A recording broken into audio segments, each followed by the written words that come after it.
അസ്സലാമു അലൈക്കും. അപ്പോൾ എന്തൊക്കെയാണ് എല്ലാവരും നോമ്പറക്കാനൊക്കെ ആയില്ലേ? നോമ്പറക്കാനൊക്കെ ആയി. അപ്പോൾ അതൊക്കെ സെറ്റാക്കി ഇന്നോട് പത്തിരി ഉണ്ടാക്കിയാണ് കേട്ടോ. പത്തിരിയും ചിക്കൻ കറി ഉണ്ടാക്കിയത്. അപ്പം ഇന്നലെ തന്നെ ഇക്കാനോട് കുഴഞ്ഞ് തളർന്നിട്ട് ഞാൻ കടയിൽ നിന്ന് കൊണ്ടുവരാൻ വന്നു. ഒന്നും പറയാൻ പറ്റില്ലല്ലോ. അപ്പം ഇന്ന് പത്തിരി ഉണ്ടാക്കി ഇറച്ചിക്കറി ഉണ്ടാക്കി. പിന്നെ കുറച്ച് സമൂസ ഉണ്ടാക്കി. കുറച്ച് ഉണ്ടാക്കാനുള്ളൂ, എല്ലാവർക്കും കണക്കാക്കി ഉണ്ടാക്കുള്ളൂ കേട്ടോ പൊരികളൊക്കെ. സമൂസയും കാര്യങ്ങളൊക്കെ ഉണ്ടാക്കുമ്പോൾ അപ്പം സമൂസ കുറച്ചുണ്ടാക്കി, ബാക്കി ഫ്രിഡ്ജിൽ അങ്ങോട്ട് വെച്ച് മസാല. പിന്നെ പക്കവടയാണോ ഞങ്ങൾ പക്കവട ഒക്കെ പറയട്ടാ. അപ്പോൾ പക്കവട ഇക്ക കൊണ്ടുവന്ന്. പിന്നെ ജ്യൂസ് അടിച്ചത് എന്താ, ബത്തക്കൻ്റെ ജ്യൂസ് അടിച്ചിട്ടാ. പിന്നെ മുന്തിരിയും പുറത്തുകാലും ബത്തക്കയും കട്ട് ചെയ്തും വെച്ച്. അതൊക്കെയാണ് ഇന്നത്തെ സ്പെഷ്യൽ എന്നുള്ളത് കേട്ടോ.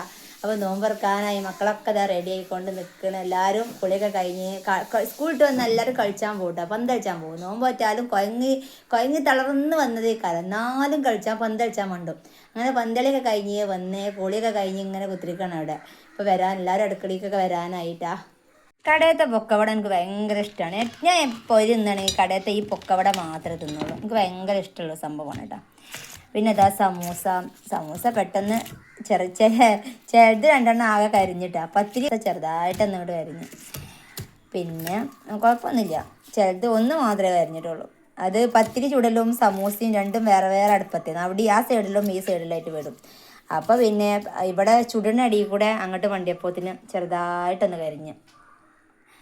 ഇതപ്പോൾ ഇതാ സെറ്റ് ആയിക്കണതാ. പിന്നെ വത്തക്ക, പിന്നെ വൃത്തുകാലം ഇവിടെ ഇക്കാക്ക് നിർബന്ധമുണ്ട്. കുട്ടികളെ ക്ഷീണിച്ചൊന്ന് വത്തക്ക ജ്യൂസ് അടിച്ചേട്ടാ. പിന്നെ ഇതാ നെയ്സ് പത്തിരിയാണ്.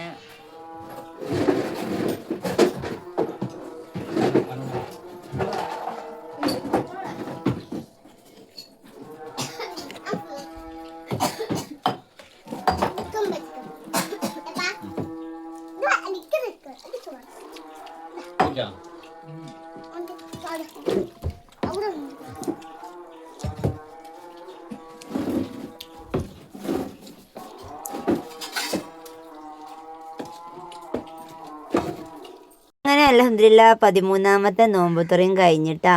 അപ്പം ഏതായാലും ഇവിടെ പത്തിരിയാണ് അധികം ഉണ്ടാക്കിക്കണത്. പത്തിരിയാണ് കേട്ടോ. പത്തിരിയാണ് ഇവിടെ ഇഷ്ടമുള്ളൂ. പിന്നെ പൊറാട്ടയും ഉണ്ടായി, എല്ലാ ഇറച്ചിയും പൂളിയും അങ്ങനെയൊക്കെ ആയിട്ട് ഓരോ ദിവസം ഓരോന്നായിട്ട് റെഡിയാക്കിക്കണേ.